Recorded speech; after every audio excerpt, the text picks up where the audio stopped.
우리가 하나님을 향한 믿음이 있어요. 하나님은 지금도 살아계신 줄로 믿습니다. 하나님은 전능하시고 전지하신 줄로 믿고요. 하나님 우리를 사랑하시는 줄로 믿습니다. 하나님에 대한 이야기를 우리가 쭉 하자면 한도 끝도 없을 텐데요. 만약에 어떤 사람이 저에게 묻기를 하나님은 어떤 분이셔요? 라고 물으면은 저는 첫 마디는 이렇게 얘기합니다. 하나님은 살아계십니다. 하나님은 지금도 우리를 사랑하십니다. 그래서 우리의 삶을 지키시고 인도해 주십니다. 제 신앙 고백입니다. 여러분들은 어떤 믿음을 가지고 있습니까? 하나님은 사랑이신 줄로 믿습니다. 하나님은 살아계셔서 우리의 삶을 지키시고 주관하시고 통치하시는 줄로 믿습니다. 따라서 하나님은 멀리 계신 분이 아니고 가까이 계셔서 우리의 인생을 주관하신다. 우리는 그 믿음을 가지고 있습니다. 그런데 말입니다. 그 다음 질문을 툭 던지면 사실 할 말이 많지 않습니다. 하나님은 우리의 인생을 주관하신다고요? 그럼 어떻게 지켜주시는데요? 라고 물으면 대답할 말이 조금은 궁색해집니다. 많이 얘기하지 않기 때문에 그렇죠. 오늘 우리는 그 얘기를 좀 하고 싶은데요. 하나님께서 어떤 방법으로 세상 역사를 주관하시는지, 다시 말해서 하나님께서 어떤 방법으로 우리의 인생을 관여하시는지에 대한 이야기를 먼저 나누고자 합니다. 하나님은 살아계셔서 우리의 삶을 주장하시고 개입하시고 간섭하시는 줄로 믿습니다. 그런데 어떻게 하시느냐라고 묻는다면 우리가 빼놓을 수 없는 절대적 진리는 하나님은 우리의 인생에 강권적으로 역사하신다는 사실입니다. 할렐루야. 강권적이란 말을 썼는데요. 그러니까 우리가 원하지 않는 방법으로 우리의 인생을 관여하실 수 있다는 거죠. 다시 말하면 우리가 전혀 생각하지 못했던 방법으로 하나님께서 우리의 인생을 지켜주시는 것이 있다는 겁니다. 하나님께서 하나님의 백성들의 삶에 관여하시는 방법 가운데 하나, 강권적인 개입, 그리고 우리는 그것을 기적이라고 말할 수 있습니다. 하나님은 전지전능하시기 때문에 우리는 기적이라고 말하지만 하나님께서는 뜻하시기만 한다면 무엇이든지 하실 줄로 믿습니다. 우리 그런 얘기가 있죠. 예를 들자면은 하나님께서 일상적인 자연 법칙을 뛰어넘어서 역사하시는 경우가 종종 있었습니다. 예를 들어서 이스라엘 백성들이 애굽을 탈출했을 때 그 앞에 홍해가 가로막고 있었지 않습니까? 앞에는 홍해가 가로막혀 있고 뒤에서는 애굽 군대가 쫓아오고 있을 때에 이스라엘 백성들이 오갈 데가 없는 곤란한 경지에 놓였습니다. 그런데 하나님께서 택하신 방법은 바다를 양쪽으로 가르시는 방법이었습니다. 홍해를 가르시는 방법. 하나님께서는 얼마든지 하실 수 있었고 우리는 그것을 기적이라고 부릅니다. 하나님께서는 하나님의 사랑하는 백성들을 위해서 그들을 구원하시기 위해서 바다를 가르시는 살아계신 하나님이신 줄로 믿습니다. 예수님께서도 많은 기적을 베풀어 주셨어요. 이 땅에 태어나서 한 번도 보지 못했던 사람의 눈을 뜨게 하셨고 또 귀신 들린 사람을 치유하기도 하셨고요. 그리고 하나님은 심지어는 우리 주님은 죽은 자도 살려내시는 능력의 하나님이신 줄로 믿습니다. 우리는 그것을 기적이라고 부르지만 예수님의 입장에서 본다면 우리를 사랑하신 하나의 방법일 수 있습니다. 중요한 것은 오늘 우리 시대에도 기적은 일어나고 있다는 사실입니다. 우리가 그것을 부인할 수가 없어요. 우리 시대에도 우리 주변에도 기적은 일어나요. 그러니까 다시 말해서 자연 법칙을 뛰어넘어서 역사하신 하나님의 사랑이 강권적으로 우리 가운데 역사하시는 줄로 믿습니다. 그래서 우리는 그런 기도를 종종 하지 않습니까? 의사가 포기해야 된다, 어쩔 수 없다라고 말할 때 우리는 주님 앞에 달려들어서 기도할 수 있고요. 세상 사람들이 다 안 된다고 말할 때 우리는 기도할 수 있습니다. 마지막 한 가닥 소망이 있기 때문에 그렇습니다. 물론 우리가 매일같이 기적을 생각하고 기적만 바라고 있다면은 그 신앙생활에는 문제가 있겠습니다만은 그러나 분명히 우리 언급하고 넘어가야 되는 것은 지금도 그렇고 앞으로도 계속 그러할 것입니다. 하나님께서 뜻하신 바 있으심이 이 땅에 기적을 통해서 우리의 인생을 돌보시고 지켜주실 줄로 믿습니다. 또 다른 방법이 있습니다. 하나님께서 인간의 삶에 개입하시는 또 다른 방법이 있다면 우리를 잡아 이끄시는 방법이 있습니다.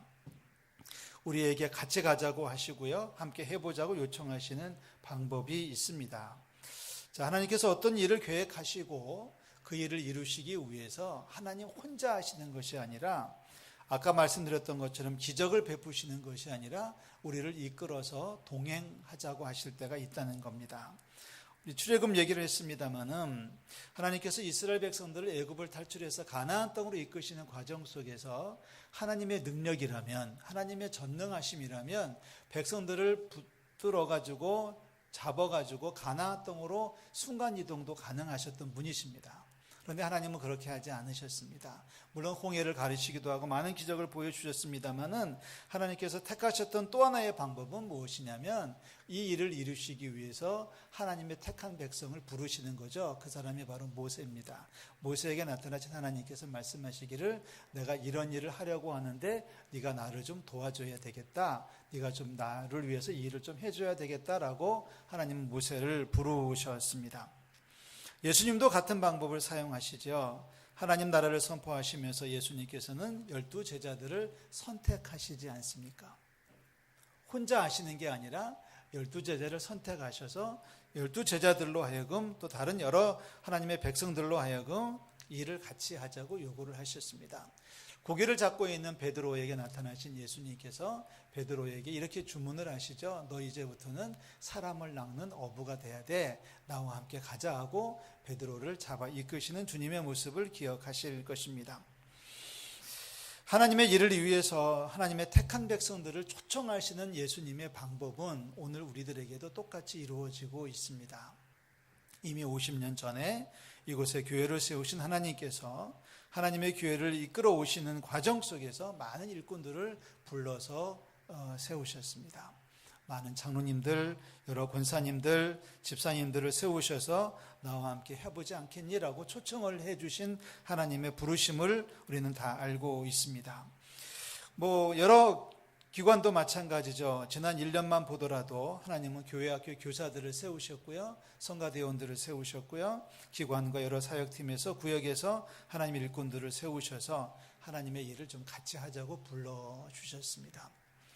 자, 하나님은 우리를 지금도 부르고 계시지요. 우리 입장에서 본다면 전혀 생각하지 못했던 일일 수가 있습니다. 그리고 할 만한 하나님의 부르심에 아멘하고 쫓아갈 만한 능력이 없을 수도 있습니다. 더군다나 바쁘고 시간적인 여유가 없습니다.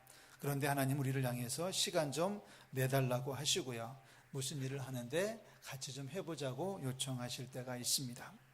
오늘 우리 찬양대가 하나님을 향해서 찬양해 주심을 감사를 드립니다. 우리 성가대원들에게 묻고 싶어요. 여러분들이 노래를 잘해서 노래하는 것이 좋아서 성가대 한다고 생각하시면 잘못입니다. 제가 틀리게 말했나요? 나는 노래 부르는 게 너무 좋고 나는 노래를 엄청 잘하기 때문에 성가대를 한다면 내가 해야 됩니다 라고 시작했다면 하나님 앞에서는 잘못된 생각입니다. 하나님의 일은 성가대가 아니라 교사든 무슨 일이든지 간에 똑같습니다. 내가 원해서 하는 게 아니고요, 하나님이 부르셔서 하는 거예요. 아멘. 하나님이 부르셔서 하는, 목사도 마찬가지입니다. 어떤 선교사님을 만나서 얘기했는데 당신은 왜 선교사를 해요? 그랬더니 자기는 할 생각이 전혀 없었는데 하나님이 부르셔서 한다는 거예요. 내가 하고 싶어서 한다면은 그것은 친목단체입니다. 하나님이 부르셔서 하면 사명입니다. 할렐루야. 주의자님, 주의자 왜 해요? 하나님이 부르셔서 하는 거예요. 할렐루야. 모든 일이 그렇습니다. 우리가 예배를 왜 하냐? 하나님이 부르셔서 하는 거죠. 하나님은 불러서 우리를 세우십니다. 우리 입장에서 보면은 갑자기 하나님의 부르심을 받는 거예요. 생각도 못했는데 성가대 하자, 교사하자, 뭐 하자. 저도 생각지도 못했는데 하나님께서 부르셔서 신학교 가야 된다고 했습니다. 저희 선생님께서 하시는 말씀이, 너는 오고 많은 대학 나도 왜 신학교를 가라고 하니? 제 대답도 똑같았습니다. 하나님 오라고 하셔서요. 목사 안수를 받을 때 선배 목사님들 그런 질문을 던졌습니다. 자네는 왜 목사가 되려고 하나? 그때 제가 대답했던 말이 있습니다. 하나님이 부르셔서 하려고 합니다 라고 얘기하면 합격이고요. 나 같은 사람이 해야지 누가 하겠어요 그러면 불합격이 되는 거죠. 성가대원에게 묻습니다. 여러분 왜 성가대해요? 하나님이 부르셔서. 그러니까 우리 입장에서 본다면 시간을 투자해야 되는 거고 내 노력을 또 헌신해야 되는 여러 가지 부담스러운 방법이 있지만 하나님 우리를 부르신다고 하는 거죠.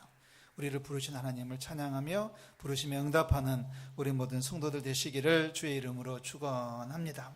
두 가지 말씀을 드렸습니다. 하나님께서 우리의 인생을 관여하시고 개입하시는 방법은 때에 따라서는 필요에 따라서 하나님의 뜻하신 바가 있다면 기적 혹은 기적 같은 일을 베풀어서 우리의 인생을 잡아 이끄실 수가 있습니다. 때에 따라서는 우리를 하나님의 일꾼으로 세우시고 하나님 우리를 불러서 하나님 일을 하도록 하시는 초청하시는 방법이 있습니다. 한 가지만 더 말씀드립니다. 또 다른 마지막 한 방법이 있다면 바로 하나님 우리에게 힘과 능력과 지혜를 주셔서 상황을 돌파하도록 해주시는 방법입니다. 어떤 상황이 닥쳤습니다. 어떤 상황에 닥쳤는데 우리가 그 상황을 하나님 앞에 기도합니다. 하나님 이 상황을 어떻게 좀 해주세요 라고 말합니다. 그런데 하나님께서는 상황을 치워주시는 게 아니라 상황을 바꿔주시는 게 아니라 그러한 상황에서도 버텨낼 수 있는 힘과 지혜와 능력을 주시는 하나님의 사랑이 우리 가운데 역사하는 것입니다. 우리가 처한 환경에는 아무 변화가 없어요. 아무 변화가 없는데 어제까지만 하더라도 그 어려움 가운데 곤경 가운데 내가 살기 어렵다 어떻게 하면 좋으냐라고 울고불고 난리 났었는데 아침 일어나 보니까 할 수 있는 능력이 생긴 거예요. 하나님이 그렇게 주시는 거예요. 어제까지는 앞에 캄캄했습니다. 죽을 것만 같다고 어떻게 해야 할지 막막하기만 했었는데 아침 일어나 보니까 길이 보이기 시작하는 거예요. 하나님이 우리를 지키시고 돌보시는 또 하나의 방법입니다. 상황이 달라진 게 없는데 상황을 이겨낼 수 있는 능력을 우리에게 주신 하나님. 이게 하나님께서 우리의 인생에 축복하시는 또 하나의 방법이라는 사실을 결코 잊지 않으시기를 부탁을 드립니다. 가장 좋은 신뢰가 있다면 사도 바울일 겁니다. 여러분 사도 바울이 누구예요? 사도 바울은 복음 들고서 세계 방방곡곡에 다니면서 교회를 세우고 성도들을 양육했던 믿음의 사도 아니었습니까? 초대교회 최고의 전도자였던 사도 바울. 그런데 사도 바울에게는 문제가 하나가 있었습니다. 바로 본인 스스로 말하기를 육체의 가시라고 했던 질병이 있었습니다. 여러분 한번 상상해 보십시오. 매일같이 말씀을 증거해야 되는데 아파요. 서 있을 수가 없어요. 말을 할 수가 없다면 무슨 꼴이 되겠습니까? 그래서 사도 바울은 이 문제를 가지고 하나님 앞에 기도했습니다. 하나님, 제가 하나님의 말씀을 증거하러 세계 방방곡곡을 다니는데 너무 힘이 듭니다. 이 병을 치료하여 주십시오라고 바울은 기도를 합니다. 그런데 하나님은 바울의 기도를 들어주시지 않았습니다.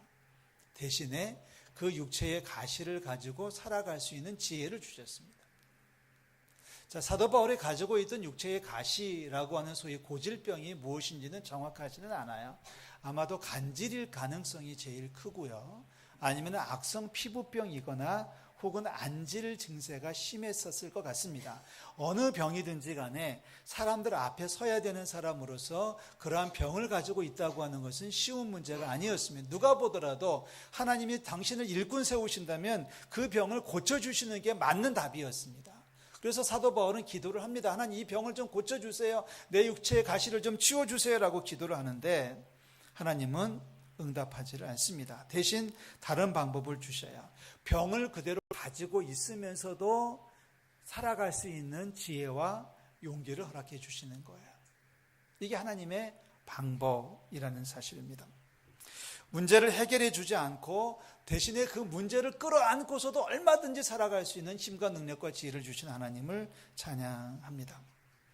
어떤 작가가, 글을 쓰는 작가가 사고를 당해서 두 팔을 다 잃어버렸습니다. 얼마나 황당했을까요? 글을 쓰는 사람이 글을 써야 되는데 손이 없으니 얼마나 황당했겠습니까? 그래서 이 사람이 작가가 하나님 앞에 기도를 합니다. 하나님 어떻게 해주셨습니까? 하고 기도를 했더니 하나님께서 첫 번째 방법을 사용하지는 않으셨습니다. 그랬으면 얼마나 좋을까요? 이 손이 다 잘려나갔는데 하나님 내 손이 없어서 내가 글을 쓸 수가 없어요 라고 말할 때 하나님께서 갑자기 하얀 안개구름을 일으키시고 무슨 이상한 소리를 들려주시면서 딱 보니까 팔이 딱 자랐다? 기적 같은 방법이죠. 그런데 하나님은 그렇게 역사하지를 않으셨다는 거예요. 어떻게 역사하시느냐? 그러면 두 팔이 없으면 네 입에다가 펜을 물고 글씨를 쓰는 법을 가르쳐 주시는 거예요. 하나님께서 우리의 인생에 개입하시는 가장 보편적이고 가장 강력한 방법일 수가 있습니다. 이런 이야기를 하자면 한두 끝도 없을 것 같습니다. 어떤 사람이 직장에서 해고를 당했습니다. 이제 당장 수입이 없어서 어떻게 살아야 되는지 막 난리를 피고 걱정하고 있을 때에 하나님께서 그에게 새로운 직장을 주실 수도 있습니다. 그런데 하나님께서 주시는 또 하나의 방법은 직장을 주지 않고서도 수입이 없을 때도 불구하고 살아갈 수 있는 능력을 주시는 하나님입니다. 많은 분들이 그런 하소연을 하지요. 저도 그런 분들을 많이 보아요. 이제 남편이 갑작스럽게 소천하신 경우에 나 남편 없으면 나 어떻게 살아요? 라고 울부짖는 부인들이 있습니다. 자, 첫 번째 방법대로 하면 얼마나 좋을까요? 새로운 남편을 주시는 하나님, 여자분들이 별로 안 좋아하는 것 같습니다. 하나님은 그렇게 역사하지 않고 어떻게 역사하셔야? 물론 그렇게 역사할 수도 있겠지만 남편 없이도 아이들 키울 수 있는 힘과 능력과 지혜를 주시는 우리 살아계신 하나님이라는 사실이에요. 이 방법이 가장 강력한 방법일 수 있다고 하는 것을 믿으시기를 주의 이름으로 축원합니다. 환경이 바뀌는 게 아니에요. 그러나 계속 열악한 환경이고 공고한 상황이라고 할지라도 그 열악한 환경, 공고한 상황 속에서도 살아갈 수 있도록 상황을 바꿔주시는 게 아니라 문제를 풀어주시는 게 아니라 그 문제를 그 아픔을 끌어안고서도 살아갈 수 있도록 힘과 능력과 지혜를 주시는 하나님, 바로 우리가 믿는 하나님 아버지이신 줄로 믿습니다. 그렇다면 이 말씀을 가지고서 우리는 오늘 성경을 다시 한번 보겠습니다. 이스라엘 백성들에게 큰 문제가 있었습니다. 가장 큰 문제는 전쟁입니다. 전쟁이 있었고요, 기근이 있었습니다. 그래서 사람들의 마음이 녹아내려요. 왜 우리를 이렇게 전쟁 가운데 끌어들이셔서 고통을 받게 하십니까? 왜 우리에게 먹을 것을 주지 않습니까? 27절에 그렇게 한탄하고 있죠. 내가 가는 길 여호와께서 보지도 않네요. 나를 지켜주지도 않네요. 내 길은 여호와께 숨겨졌어요. 내 송사는 내 하나님에게서 벗어난다? 무슨 뜻이에요? 내가 지금 이렇게 어려운 상황에 빠져 있는데 하나님 나를 돌아보지도 않으시는군요 라고 말하면서 한탄하고 있습니다. 이스라엘 백성들의 한계지요. 너무 힘드니까 하나님이 나를 돌아보시지 않는다, 하나님이 나를 지켜주시지 않는다, 하나님이 나를 보호해 주시지 않는다라고 하면서 눈물 흘리고 있는 이들에게 하나님께서 이렇게 얘기하십니다. 야, 하나님은 말이지 피곤한 자에게는 능력을 주시고 무능한 자에게는 힘을 더해 주시는 거야. 아멘. 자, 지금 상황이 만만치 않아요. 소년도 너무 피곤하고 곤비합니다. 30절에 보니까 젊은이도 너무 힘들어가지고 쓰러지고 있습니다. 장정도 넘어지고 쓰러지고 있습니다. 너무 힘든 상황이에요. 그럼 하나님께서 하실 일은 뭔가요? 당장의 전쟁을 끊어지게 하실 수도 있었는데 하나님은 그렇게 역사하시는 대신에 어떻게 역사하셨냐면 전쟁 속에서도 살아갈 수 있는 힘을 주시는 거예요. 29절 말씀 다 같이 읽습니다. 29절, 피곤한 자에게는 능력을 주시며 무능한 자에게는 힘을 더하시나니. 피곤한 자에게 능력을 주십니다. 피곤한 자에게 능력을 주신다. 그래서 그 피곤함을 이겨낼 수 있도록 도와주시는 거예요. 앞에 있는 적들을 물리쳐 주시는 게 아니라 그 적들을 그 앞에 두고도 살아갈 수 있는 힘을 주신다고 하는 거죠. 오늘 일부 예배를 하다가 설교하다가 갑자기 서양 속담이 생각이 났는데요. 우리 서양 속담에 그런 말이 있죠. 네가 네 자식을 사랑한다면 돈을 주지 말고 돈 버는 법을 가르쳐라. 이런 말이 있습니다. 원문을 제가 추적해냈는데 원문에 보면 뭐라고 되어 있냐면 생선을 주지 말고 고기 잡는 법을 가르쳐랍니다. 자, 우리 아이들이 있어요. 그래서 아이들에게 먹을 것을 줍니다. 먹을 것을 주고서 부모의 노릇 다 했다고 하는 아버지 50점 될까 말까 할 것 같아요. 진정한 아버지가 진정 그 자녀들을 사랑한다면 고기를 잡아주는 게 아니라 고기 잡는 법을 가르치겠죠. 우리 하나님 우리를 사랑하시는 줄로 믿습니다. 똑같은 방법으로 우리를 역사하시는 하나님을 찬양합니다. 어떻게 하셔요? 공고한 환경을 해결해 주시는 분이 아니라 공고한 상황을 헤쳐나갈 수 있는 힘과 능력과 지혜를 주시는 우리 살아계신 하나님이신 줄로 믿습니다. 젊은이도 피곤하고 곤비해요. 장정도 넘어지고 쓰러지고 있는 상황입니다. 그런데 하나님은 우리들에게 능력을 주시는 줄로 믿습니다. 자, 어떤 능력인가요? 31절에 보니까 독수리가 날개치며 올라감 같을 것이고 다른 박질하여도 곤비하지 아니하겠고 걸어가도 피곤하지 아니할 것입니다. 여기에 조건이 하나가 있습니다. 여러분 31절을 자세히 들여다보시면 오직 여호와를 앙망하는 자에게 주시는 축복입니다. 지난주부터 우리는 대강절을 출발을 해서 계속해서 우리는 성탄을 이야기하고 있는데 여러분 꼭 기억하셔야 될 메시지예요. 예수 없는 성탄이 되어서는 안 되는 겁니다. 그래서 지난주에도 말씀드렸죠. 성탄절을 기다리지 말고 성탄을 기다려야 된다. 여러분 우리가 어여 하는 사이에 25일 아침이 올 것입니다. 분명히 장담하는데 제가 분명히 예언하는데 쪽집게로 예언하는데 24일이 지나고 25일이 되는 날 아침에 해는 동쪽에서 뜰 겁니다. 25일이 됐다고 해서 해가 서쪽에서 뜨지 않습니다. 25일이 됐다고 해서 문제가 해결되지 않습니다. 25일 날 아침에 약을 먹지 않아도 살 수 있는 상황이 오지는 않을 것 같아요. 25일 아침이 됐다고 해서 성탄절이 됐다고 해서 갑자기 주식이 오르거나 금리가 떨어지지 않을 겁니다. 똑같습니다. 그런데 똑같은 상황을 헤쳐나갈 수 있는 힘을 성탄, 임마누엘 오시는 예수 그리스도께서 우리에게 힘과 능력과 지혜를 주실 줄로 믿습니다. 다를까요? 24일과 25일이 전혀 다르지 않을 겁니다. 그런데 성탄을 맞이하는 우리들에게는 다시 말해서 간절한 마음으로 소망을 두고 아기 예수로 오시는 임마누엘 예수를 기다리는 자, 소위 앙망하는 자들에게는 주님께서 힘과 능력과 지혜를 주실 줄로 믿습니다. 기다려야 됩니다. 우리 지난주에 말씀드렸던 걸 다시 한번 회상할까요? 여러분 답을 주십시오. 하늘에는 뭐예요? 영광이고요. 땅에는요? 그냥 평화가 아니고 하나님께 기뻐함을 받은 자들에게 평화입니다.